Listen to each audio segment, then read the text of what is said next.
ಬೆಳಗಾವಿಯಲ್ಲಿ ಪಂಚಮಸಾಲಿ ಸಮಾಜದವರ ಮೇಲೆ ನಡೆದ ಲಾಠಿ ಚಾರ್ಜ್ ಖಂಡಿಸಿ ರಾಜ್ಯ ಸರ್ಕಾರದ ವಿರುದ್ಧ ಪಂಚಮಸಾಲಿ ಸಮಾಜದಿಂದ ಬೃಹತ್ ಪ್ರತಿಭಟನೆ. ಗದಗ ಜಿಲ್ಲೆಯ ಲಕ್ಷ್ಮೇಶ್ವರ ಪಟ್ಟಣದಲ್ಲಿ ರಾಜ್ಯ ಸರ್ಕಾರದ ವಿರುದ್ಧ ಪಂಚಮಸಾಲಿ ಸಮಾಜದಿಂದ ಬೃಹತ್ ಪ್ರತಿಭಟನೆ ನಡೆಯಿತು. ಪಟ್ಟಣದ ಹಾವಳಿ ಆಂಜನೇಯ ದೇವಸ್ಥಾನದಿಂದ ನಡೆದ ಬೃಹತ್ ಪ್ರತಿಭಟನಾ ಮೆರವಣಿಗೆಯು ಪಾದಗಟ್ಟೆ ಪುರಸಭೆ ಶಿಗ್ಲಿ ನಾಕಾ ಮುಖಾಂತರ ಸಾಗಿ ಹೊಸ ಬಸ್ ನಿಲ್ದಾಣದ ಮುಂಭಾಗದಲ್ಲಿ ಪಾಳ ಬಾದಾಮಿ ರಸ್ತೆ ಬಂದ್ ಮಾಡಿ ಪ್ರತಿಭಟನೆ ನಡೆಸಿ ರಾಜ್ಯ ಸರ್ಕಾರದ ವಿರುದ್ಧ ತಮ್ಮ ಆಕ್ರೋಶವನ್ನ ವ್ಯಕ್ತಪಡಿಸಿದ್ರು. ಪ್ರತಿಭಟನೆಯನ್ನ ಉದ್ದೇಶಿಸಿ ಪಂಚಮಸಾಲಿ ಸಮಾಜದ ಮುಖಂಡರು ಮಾತನಾಡಿದರು. ಪ್ರತಿಭಟನೆಯ ಸಂದರ್ಭದಲ್ಲೇ ಯಾವುದೇ ಅಹಿತಕರ ಘಟನೆ ನಡೆಯದಂತೆ ಲಕ್ಷ್ಮೇಶ್ವರ ಪೊಲೀಸ್ ಠಾಣಾ ಪಿಎಸ್ಐ ನಾಗರಾಜ್ ಗಡದ್ ಅವರು ಸೂಕ್ತ ಬಂದೋಬಸ್ತ್ ಕೈಗೊಂಡಿದ್ರು. Veeranna Hadapadi, NKS TV 4 news, Lakshmeshwar. ನಮ್ಮ ಸಮಾಜದ ಬೆಳ್ಳಿ ಚುಕ್ಕಿ ವೀರರಾಣಿ ಕಿತ್ತೂರು ಚೆನ್ನಮ್ಮನಿಗೂ ಕೂಡ ಇದೇ ರೀತಿಯ ಅವಳನ್ನು ಮೋಸದಿಂದ ಸೋಲಿಸಿದ್ರು. ಆದ್ರೆ ಬಿಡ್ಲಿಲ್ಲ, ಮತ್ತೆ ಹೋರಾಟ ನಡೀತು. ಆದ್ರೆ ಒಂದು ಸಂಸ್ಥಾನ ಆಗಿತ್ತ ಹೊರತಾಗಿ ಮತ್ತೆ ಬೇರೆ ಯಾವುದೇ ರೀತಿಯ ಒಂದು ಸ್ವಾಯತ್ತ ಅಧಿಕಾರ ಇರಲಿಲ್ಲ. ಹೀಗಾಗಿ ಚೆನ್ನಮ್ಮ ಸೋತ್ಲು. ಆದ್ರೆ ಇವತ್ತ ನಾವು ಕರ್ನಾಟಕ ರಾಜ್ಯದಲ್ಲಿ 80 ಲಕ್ಷಕ್ಕೂ ಮೀಲಾದ ಜನಸಂಖ್ಯೆಯನ್ನು ಹೊಂದಿದ್ದೇವೆ. ಮೊನ್ನೆ ಒಂದು ಕಾರ್ಯಕ್ರಮದಲ್ಲಿ 80 ಅಲ್ಲ 84, 85ರವರೆಗೆ ಬಂದಿದ್ದೇವೆ ನಾವು ಅಂತ ಹೇಳಿದ್ರು. ಇಷ್ಟೊಂದು ದೊಡ್ಡ ಜನಸಂಖ್ಯೆ ಇರುವಂತಹ ವೀರಶೈವ ಲಿಂಗಾಯತ ಪಂಚಮಸಾಲಿ ಸಮಾಜ ಯಾಕೆ ಹಿಂದುಳಿತಾ ಇದೆ? ಇಲ್ಲಿಯವರೆಗೆ ಯಾಕೆ ಹಿಂದುಳಿದ್ವಿ? ಅದಕ್ಕೆ ಕಾರಣ ಒಕ್ಕಲತನ. ಆದರೆ ಒಂದು ಮಾತಿದೆ, ಒಕ್ಕಲಿಗ ಒಕ್ಕದಿದ್ದರೆ ಜಗವೆಲ್ಲ ಬಿಕ್ಕುವುದು. ಇಡೀ ಜಗತ್ತಿನೊಳಗ ಒಕ್ಕಲಿಗನಿಗೆ ರೈತನಿಗಿರುವಷ್ಟು ಕಿಮ್ಮತ್ತು ಯಾವ ಹುದ್ದೆಗೂ ಇಲ್ಲ, ಅವನೇ ಮೇಲು. ಆದ್ರೆ ಹೆಚ್ಚಿನ ಅನ್ಯಾಯ ಅನುಭವಿಸ್ತಾ ಇರುವಂತವ್ರು ಯಾರಂದ್ರೆ ಇವತ್ತು ಒಕ್ಕಲಿಗರು, ರೈತರು.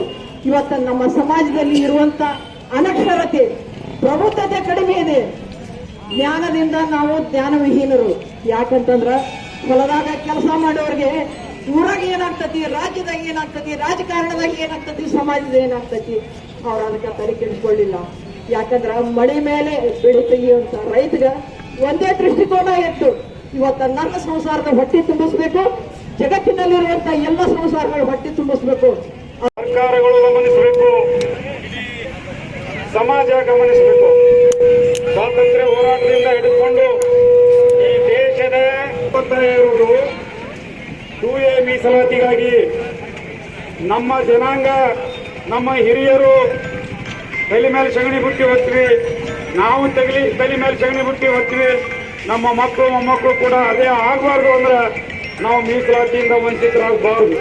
ನಮ್ಗೆ ಎಲ್ಲಿವರೆಗೂ ಮೀಸಲಾತಿ ಸಿಗೋದಿಲ್ಲೋ ಅಲ್ಲಿವರೆಗೂ ಈ ಸಗಣಿ ಬುಟ್ಟಿ ಹೊತ್ತಕ್ಕಂಥ ಕೆಲಸ ನಿಲ್ಲಂಗಿಲ್ಲ. ನಾವು ಕೂಡ ಸಮಾಜದ ಮುಖ್ಯವಾಹಿನಿಯಲ್ಲಿ ಪ್ರತಿಯೊಬ್ಬರ ಹಾಗೆ ಆರ್ಥಿಕ ಬೆಳವಣಿಗೆಯನ್ನು ಮಾಡಿಕೊಂಡು ಸಮಾಜದ ಮುಖ್ಯ ವಾಹಿನಿಗೆ ಬರಬೇಕಂತಂದ್ರೆ ನಮ್ಗೆ 2A ಮೀಸಲಾತಿ ಬಹಳ ಮುಖ್ಯ ಐತಿ. ಇದರ ಹೋರಾಟ ಕೂಡ ಬಹಳ ಸುದೀರ್ಘವಾದದ್ದು. ಯಾವುದೋ ಒಂದು ಸರ್ಕಾರ ಬರ್ತೈತಿ, ಈ ಹಿಂದಿನ ಸರ್ಕಾರ ಬಂತು, 2Aಕ್ಕೆ ನಾವು ಒತ್ತಾಯ ಮಾಡಿದ್ರೆ 2D ಅಂತ ಕೊಡ್ತು, ಮತ್ತು ಸುಪ್ರೀಂ ಕೋರ್ಟ್ಗೆ ಹೋಗಿ ಅದನ್ನ ತಡೆ ಹಿಡಿದೀವಂತ ಬುಲೆಟ್ ಹಾಕಿತು. ಈಗಿನ ಸರ್ಕಾರ ಅಂತೂ ಅದು ಈ ಕಡೆ ಸ್ಪಂದನೆ ಇನ್ನೂ ಮಾಡ್ತಾ ಇಲ್ಲ. ಅದು ನಾವು ಯಾವುದೇ ಸರ್ಕಾರ ಇರಬಹುದು, ನಮ್ಗೆ 2A ಬರೋವರೆಗೂ ನಮ್ಮ ಹೋರಾಟ ನಿಲ್ಲೋದಿಲ್ಲ. ನಿನ್ನೇನು ಬೆಳಗಾವದಲ್ಲಿ ರೈತ ಹೋರಾಟಗಾರರ ಮೇಲೆ ಕೇಸ್ ಹಾಕ್ಯಾರೋ, ಇವತ್ತು ಅಲ್ಲಿ ಕಲ್ಲು ಹೋಗದವರು ಅವ್ರು ಯಾರು ಪಂಚಮಸಾಲಿಯವರಲ್ಲ, ಅವರೆಲ್ಲ ಕಿಡಿಗೇಡಿಗಳಿರಬಹುದು, ಮತ್ತೊಬ್ರು ಇರಬಹುದು. ಆದ್ರೆ ಯಾರ ಮೇಲೆ ಕೇಸ್ ಹಾಕ್ಯಾರೋ ಆ ಕೇಸ್ಗಳನ್ನ ಹಿಂದಕ್ಕೆ ತಕ್ಕೋಬೇಕು ಅಂತೇಳಿ ನಾವು ಕೂಡ ಸರ್ಕಾರದ ಮೇಲೆ ಒತ್ತಾಯ ಮಾಡ್ತೀವಿ. ಇದನ್ನ ಪಂಚಮಸಾಲಿ ಜನಾಂಗ ಶಾಂತಿ ಪ್ರಿಯರು, ಶಾಂತ ರೀತಿಯಿಂದ ನಾವು ಹೋರಾಟವನ್ನು ಮಾಡಿ ಎಲ್ಲಿವರೆಗೆ 2A ಮೀಸಲಾತಿ ಸಿಗೋದಿಲ್ಲೋ ಅಲ್ಲಿವರೆಗೆ ನಮ್ಮ ಹೋರಾಟ ನಿಲ್ಲೋದಿಲ್ಲ. ಯಾವುದೇ ಸರ್ಕಾರ ಬಂದರೂ ಕೂಡ ಸ್ಪಷ್ಟವಾಗಿ ನಮಗೆ 2A ಮೀಸಲಾತಿಯನ್ನು ಕೊಟ್ಟು ಈ ಸಮಾಜವನ್ನ ಉನ್ನತ ಸ್ಥಿತಿಗೆ, ನಮ್ಮ ಬದುಕನ್ನ ಒಂದು ಉನ್ನತೀಕರಿಸಲಿಕ್ಕೆ ಸಹಾಯ ಆಗೋ ರೀತಿಯಲ್ಲಿ ಸರ್ಕಾರಗಳು ಸ್ಪಂದನೆ ಮಾಡಿ ನಮಗೆ ಮೀಸಲಾತಿಯನ್ನು ಕೊಡಲೇಬೇಕು. ಇಲ್ಲದೆ ಹೋದ್ರೆ ನಾವು ಕಿತ್ತೂರು ಚೆನ್ನಮ್ಮನ ರಕ್ತದವರನ್ನು ನಾವು ತೋರಿಸಿಕೊಡ್ಬೇಕಾಗ್ತದೆ.